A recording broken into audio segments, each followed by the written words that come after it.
안녕하세요. 마이 비즈니스 파트너입니다. 최근에 공유 오피스가 많이 늘어나고 있습니다. 그래서 오픈하는 곳들을 저도 이제 조사를 해보고 이제 알아보니까 다양한 형태로 창업을 하고 있더라고요. 그래서 그거에 대해서 한번 이야기를 한번 해보고 개인적으로 제가 생각하는 것들을 정리를 한번 해보도록 하겠습니다. 첫 번째가 전통적으로 우리가 해왔던 창업 방식, 여전히 이 방식으로 창업을 계속 해오고 있습니다. 보통 뭐 70평, 100평, 뭐 200평, 300평 이런 부동산 임대를 해서 거기다 인테리어를 하고 공유 오피스로 운영하는 방식입니다. 이게 우리가 지금까지 해왔던 공유 오피스입니다. 예전에는 이렇게 이제 창업을 했을 때는 무조건 사실 돈을 버는 구조였습니다. 시장 자체가 좋았기 때문에 누구나 해도 돈을 벌 수 있는 구조였어요. 근데 지금은 인테리어를 아무리 잘 해냈다고 하더라도 경쟁업체가 예전보다는 확실히 많아졌습니다. 그래서 인테리어로 승부를 볼 수 있는 그런 구조적인 게 안 됩니다. 지금 현재는 인테리어는 다 잘 해놨습니다. 그래서 지금은 뭐 여러 가지를 다 잘해야 되겠지만 마케팅이 정말 중요해졌고, 마케팅을 잘하는 업체가 돈을 버는 구조로 그렇게 바뀌고 있다고 저는 생각을 하고 있어요. 공유 오피스는 앞으로 더 이제 생겨날 거고, 근데 이런 시장에서 창업자가 마케팅을 만약에 못한다 이러면 아무리 아까 말씀드린 것처럼 인테리어가 잘 돼 있어도 수익은 극대화시킬 수는 없다 라고 제 개인적인 생각이고, 이 공유오피스, 이런 전통적인 공유오피스 창업 같은 경우에는 기본적으로 투자금이 한 2억에 3억 정도는 최소 들어가기 때문에 창업자는 일단은 마케팅력이 조금 있어야 되고, 그리고 좋은 입지를 선점하는 것도 저는 중요하다고 생각합니다. 그리고 좋은 조건의 부동산을 계약하는 거, 뭐 매수든 임대든 계약하는 것도 중요하다고 생각해요. 그래야지 시간이 지나도 저는 경쟁력이 있다라고 생각을 하고요. 두 번째는 최근에 많이 생겨나고 있는데 소형 공유 오피스가 진짜 많이 생겨나고 있습니다. 이게 한 10평, 20평 정도 되는 공간에 창업을 하고 있는 건데, 면적이 이제 작다 보니까 상주 사무실 몇 개 만들고 나머지는 이제 공용 공간 아니면 오픈 좌석 같은 걸 만들어서 이제 운영하는 방식인데, 이게 상주 사무실로는 돈을 번다? 뭐 이런 개념은 아닌 것 같아요. 그냥 월세 정도 나올 수 있게 세팅을 하는 것 같고, 상주로는, 그리고 나머지는 비상주에서 수익을 이제 한번 창출하려고 하는 이런 창업 형태가 아닌가라고 개인적인 생각에는 그렇게 이제 추측이 되고요. 소형이다 보니까 이제 초기 투자 비용이 매우 적은 게 장점인데 관리비도 당연히 적을 거고요. 이제 수익을 비상주 쪽에만 의존을 해야 되다 보니까 이 비상주 이슈가 지금 여러 개가 있거든요. 근데 그런 거에 민감하게 조금 반응을 해야 되는 상황일 수밖에 없고, 그리고 이제 비상주 가격이 점진적으로 지금 계속 하락을 해왔거든요. 공급 계속 돼 왔기 때문에, 그리고 앞으로 더 계속 될 거기 때문에 앞으로 한 몇 년 후에는 더 하락할 거라 예상을 해요, 저는. 그래서 비상주 수익으로만 창업하기에는 저 개인적으로는 추천을 하진 않습니다. 근데 최근에 이렇게 소형으로 오픈하는 곳들이 생겨나는 이유 중에 하나가, 뭐 소자본으로 하려고 하시는 분들도 분명히 있을 거고요. 또 하나는 일부 지역의 공실 문제가 지금 전반적으로 많거든요.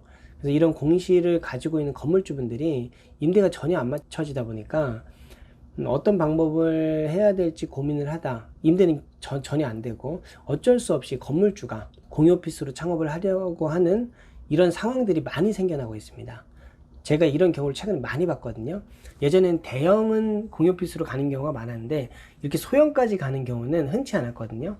근데 건물주분들이 답이 안 나오니까 이렇게 소형을 공유 오피스로 하는 경우가 최근에 종종 제가 볼 수 있었습니다. 전 당분간 이런 형태의 창업은 계속 늘어나지 않을까라고 생각을 합니다. 그리고 세 번째는 스터디 카페에서 공유 오피스 창업을 합니다. 이게 무슨 얘기냐면, 기존에 운영하던 스터디 카페는 그대로 운영을 하고요. 이 스터디 카페에도 1인실 공간이 있잖아요. 칸막이 쳐져 있는 그런 곳을 임대를 해줍니다. 공유 오피스로 이제 활용을 하는 거예요. 그리고 사업자 등록도 가능하게 전대동에서도 다 준비를 하고요. 그리고 당연히 비상주 계약도 같이 운영을 합니다. 이런 것들이 계속 늘어나고 있어요. 제가 얼마 전까지만 해도 본 곳이 2곳을 보았습니다. 지금 스카가 매물도 많고 이 어려운 업체들이 많다 보니까 이런 업체들이 저는 추가적인 수익 구조를 만들기 위해서 계속 창업을 하지 않을까라고 생각이 되고요. 잘 되는 업체들도 추가적인 매출을 기대하면서 들어올 수 있지 않을까라고 생각을 합니다. 진입장벽이 분명히 있습니다. 스카를 운영하면서 이 공유 오피스를 같이 운영한다는 건 제가 봤을 때 쉽진 않아요. 운영에 대한 분명 어려움도 분명히 이게 충돌되는 게 분명히 있을 거고, 건물주한테 전대동에서도 분명히 받아야 되고, 또 비상주 진행하려고 하면 관리 직원도 있어야 되고, 이 관리 직원 없이 운영한다고 하면 추후 100% 문제가 되기 때문에 정상적으로 운영을 한다고 하면 관리 직원까지 분명히 둬야 되는데, 이런 것들을 종합적으로 고려해 봤을 때는 쉽지는 않다라고 저는 생각을 합니다. 근데 한 달 사이에 제가 본 것만 2개거든요. 이 스카에서 이렇게 공유 오피스 같이 하는 거를. 제가 봤을 때 추가적인 진입은 계속 될 거라고 생각을 합니다. 이 기존에 저처럼 공유 오피스를 운영하고 있는 그 대표자 입장에서는 좋을 게 사실 없습니다. 왜냐면 이게 공급이 많아져봐야 가격은 떨어져요. 공급 많아지면 떨어집니다. 100%. 그래서 뭐 이런 상황이다 이렇게 보시면 되고요. 네 번째는 비상주만 전문적으로 하는 공유 오피스가 생겨나고 있는데, 상주는 이분들은 전혀 안 받습니다. 그냥 비상주만 받아요. 인테리어는 뭐 전혀 안 하고 그냥 최소 자본으로 어떤 공간만 가지고 이 사업을 하는 겁니다. 그러니까 이분들은 망해도 당연히 타격은 없겠죠. 그러니까 하다가 안 되면 그냥 접을 수가 있는 거고, 이거는 이제 마케팅력으로만 승부를 봐야 되고, 안 되면 이제 투자 비용이 거의 없었기 때문에 뭐 쉽게 접을 수도 사실 있는 겁니다. 뭐 이런 창업 같은 경우에는 어떤 문제가 됐을 때 계약한 분들이 피해를 볼 수밖에 없는 그런 구조가 될 것 같고, 저는 조금 위험한 창업 방식이라고 개인적으로 생각을 하고 있고, 이 비상주만 등록하는 업체들 때문에 무분별하게 등록을 하다 보니까 지금 여러 가지 이슈가 사실 세무서에서 지금 발생을 하고 있습니다. 아시는 분들은 알 거예요. 근데 지금 일부 지역에서 문제가 실제로 지금 발생이 되고 있습니다. 그래서 이렇게 비상주만 무분별하게 계약하는 업체들이 계속 생겨난다 앞으로, 저는 언젠가는 전체적으로 문제가 되지 않을까라고 생각을 하고요. 그러면 그 피해는 계약한 고객이 피해를 볼 수밖에 없는 구조고, 그리고 관리를 잘하고 있는 공유 오피스도 당연히 피해를 볼 수밖에 없다고 생각을 합니다. 공유 오피스 운영하는 입장에서는 저는 이 부분이 조금 걱정이 조금 되는 뭐 그런 상황입니다. 그리고 5번째, 100% 오픈형 공유 오피스입니다. 이거는 요즘 공유 오피스가 칸막이가 되어 있는 게 아니고 다 오픈되어 있는 거예요. 사무 공간이 그냥 다 오픈되어 있어서 자리를 월 단위로 계약하는 방식으로도 이제 뭐 운영하는 곳들도 있고요. 아니면 스터디 카페처럼 시간제로 정액권 형태로 해서 운영하는 곳들도 있습니다. 그리고 당연히 비상주도 운영을 하고요. 전 처음에 이런 게 과연 될까라고 생각을 했는데, 이 수요도 꽤 많습니다. 잘 됩니다. 이것도 주변에 알아보면 만실로에서 운영되는 곳들이 꽤 보이고요. 이런 형태가 잘 되니까 지점을 여러 군데 내는 곳들도 보입니다. 그래서 여러 가지 형태의 이런 것들이 있구나 라고 저도 이걸 조사하면서 느꼈고, 제가 8년 전에 공유 오피스를 처음 창업했을 때는 다른 게 없었어요. 그냥 전통적인 소호사무실 아니면 요즘 생겨나는 공유 오피스 뭐 이런 형태만 있었는데, 근데 지금은 다양한 방식의 공유 오피스가 오픈을 진짜 하고 있습니다. 앞으로 어떻게 계속 변화가 될지는 전 모르겠고, 계속 변화는 될 것 같습니다. 창업은 계속 되지 않을까라고 생각을 합니다. 이렇게 창업이 계속 이루어지면, 이 불변의 법칙인데, 부동산이든 자동차든 공유 오피스 마찬가지입니다. 공급이 많아지면 가격에는 100% 영향을 줍니다.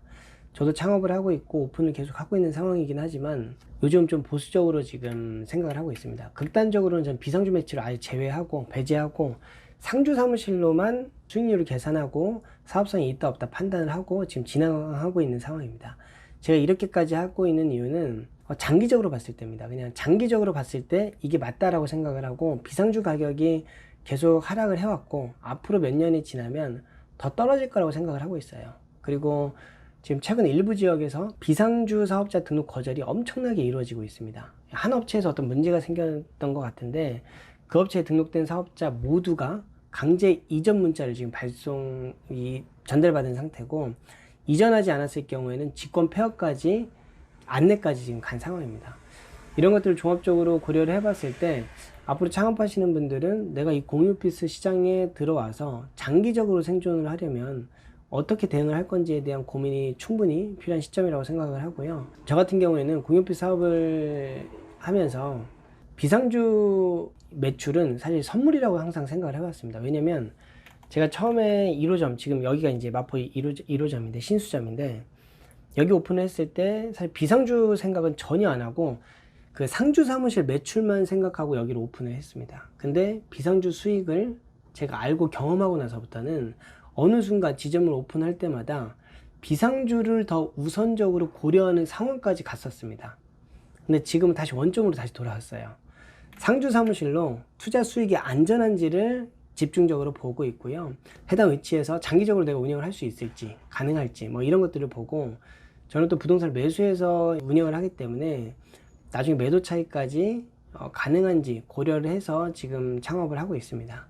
공유 오피스는 마케팅을 잘하는 회사가 저는 앞으로 돈을 벌 거라고 생각을 합니다. 저 역시도 이 매출을 위해서, 비상주 매출이 더 중요한데 지금 수익을 극대화시키기 위해서는 이 마케팅에 집중을 해야 되지 않을까라고 저는 생각을 하고 있고, 공유오피스 창업이 지금 너무 다양하게 이렇게 이루어지다 보니까 제가 느끼는 감정 뭐 이런 것들에 대해서 한번 정리를 해서 이야기를 해보았습니다. 창업하시는 분들은 이런 것들이 있다 참고하시면 되고, 많은 준비를 하시고 진행을 해야 되지 않을까 생각을 합니다. 감사합니다.